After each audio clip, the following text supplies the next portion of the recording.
Que bênção! Estamos aqui no canal E Família, estudando a palavra de Deus, e isso tem feito um bem sobremaneira a cada um de nós. Esse canal foi criado com esse propósito, de estudarmos a palavra de Deus, e você faz parte desse ministério. Veja se você está inscrito, veja se você já deixou o seu like aí, isso é muito importante para que esse ministério se desenvolva e possa abençoar muitas outras pessoas.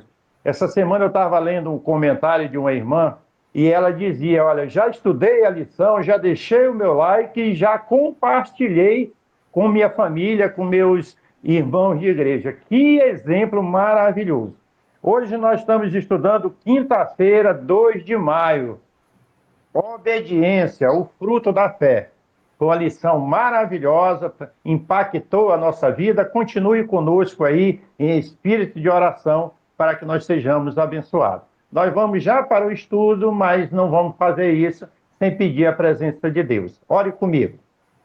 Nosso bondoso Deus, nosso Pai amado, muitíssimo obrigado porque temos a oportunidade de estudar a Tua palavra. Ser conosco, que Teu Espírito nos conduza nesses estudos, é a nossa oração em nome de Jesus. Amém. O nosso estudo de hoje traz algumas referências do livro de Romanos, que é muito importante a leitura, como sempre, para a gente contextualizar o nosso tema. Ele traz na pergunta número 5, que abre o nosso estudo, diz assim: leia os textos de Romanos e pergunta o que esses versos nos ensinam sobre a salvação somente por meio da justiça de Cristo. E para entender esse tema, para responder a nossa pergunta, o papai vai ler para a gente aqui um texto que a gente selecionou, que é do capítulo 3 de Romanos, o versículo 28 e 31. Acompanhe aí a leitura. Então vamos à leitura. Verso 28. Concluímos, pois, que o ser humano é justificado pela fé independentemente das obras da lei. E no verso 31, anulamos então a lei por meio da fé? De modo nenhum. Pelo contrário, confirmamos a lei.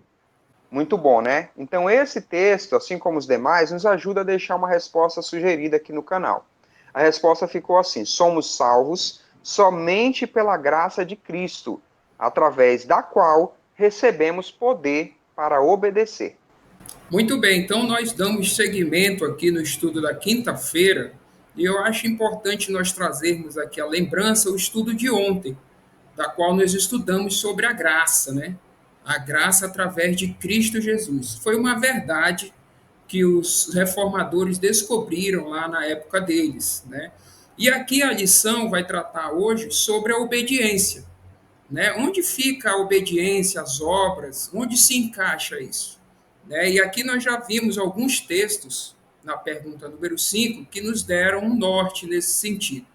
E a lição ela começa aqui nos mostrando que um novo vento soprava na igreja cristã nos dias de Lutero. Por que um novo vento?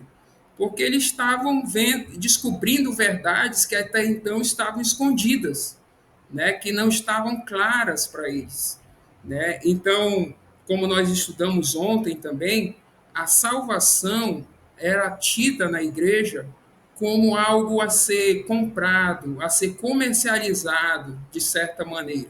Né? E aqui eles descobriram que não, que eles só precisavam olhar para Cristo, eles só precisavam crer, ter a fé em Jesus Cristo, que a salvação deles era um dom de Deus. Então, por isso que eles estavam muito felizes e milhares de pessoas se converteram ao cristianismo.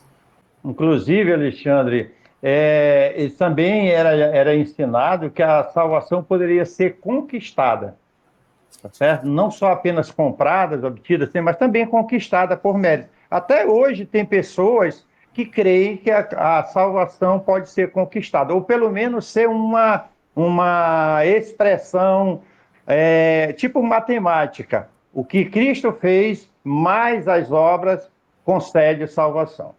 E a lição traz essa compreensão de obediência sendo fruto da fé. A pessoa foi salva em Cristo Jesus, já está salva, e a graça, o autor da lição coloca aqui, que ela é transformadora.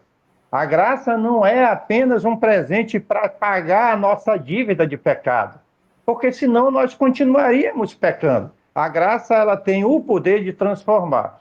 E um reformador que foi atraído por essa mensagem de esperança a partir do estudo das Escrituras foi John Wesley. Ele teve acesso às informações, à palestra sobre comentários de Lutero a respeito da Epístola aos Romanos. Esses textos que nós estamos lendo aqui, que nós temos hoje. E ele se sentiu profundamente tocado, atraído. Ele entendeu ali que havia uma mensagem que poderia mudar a vida dele, e que de fato mudou. Então, a partir daí, ele passou a confiar, passou a se consagrar, a estudar, assim como nós temos feito. Essa é uma mensagem que nos atrai e que nos transforma, nos levando à obediência pela fé. E nós vamos seguindo no nosso estudo e nós encontramos a pergunta número 6. Ela pede para ler várias referências aqui de 1º a 2º Pedro, de Colossenses e do livro de Efésios também. E faz a seguinte questão: que verdades vitais essas passagens revelam sobre a vida cristã? Então, aqui é importantíssima a leitura do texto completo. Nós escolhemos aqui 2 textos para deixar a sugestão de resposta. O Júnior vai ler para nós.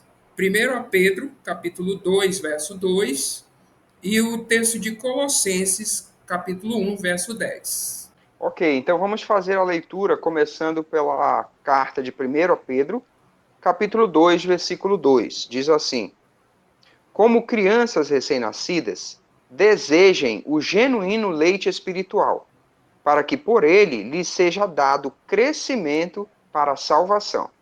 E nós seguimos para a leitura do texto de Colossenses. Colossenses, capítulo 1, o versículo 10. Diz assim: dessa maneira, poderão viver de modo digno do Senhor, para o seu inteiro agrado, frutificando em toda boa obra e crescendo no conhecimento de Deus. Muito bem.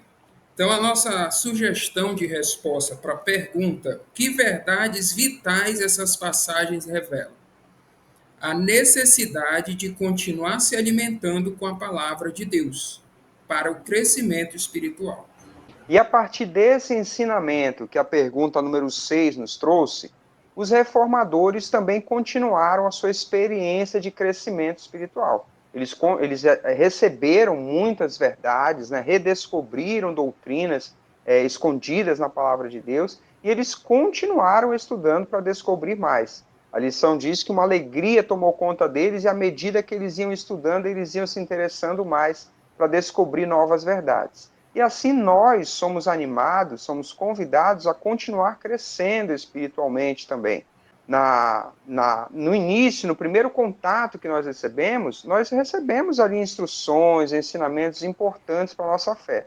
Mas é fundamental continuar se dedicando ao estudo da palavra de Deus para continuar crescendo em graça, frutificando, como disse a leitura que nós fizemos aqui de Colossenses, produzindo frutos do Espírito Santo, obedecendo a palavra de Deus. E assim, esses reformadores, esses homens e mulheres que viveram naquela época, ganharam um propósito de vida, como nós estudamos no início da semana, que é viver pela palavra de Deus. Muitos deles pagaram com a própria vida. Nós já vimos aqui testemunho de pessoas que foram julgadas, condenadas, presas e até mortas pela palavra, por esse propósito de vida. E a lição termina trabalhando a certeza da salvação. E nós queremos a sua participação, se possível, aqui. Você tem a certeza da sua salvação, meu irmão? Deixa aí nos comentários. Sim, eu tenho a certeza, ou eu não tenho a certeza. E uma outra questão: se você tem a certeza da sua salvação, ela vem de onde? De você, do que você aprendeu, ou vem de Cristo Jesus? Participe conosco. Faça desse ministério um ministério seu, que possamos juntos crescer na graça e na obediência ao nosso bondoso Deus.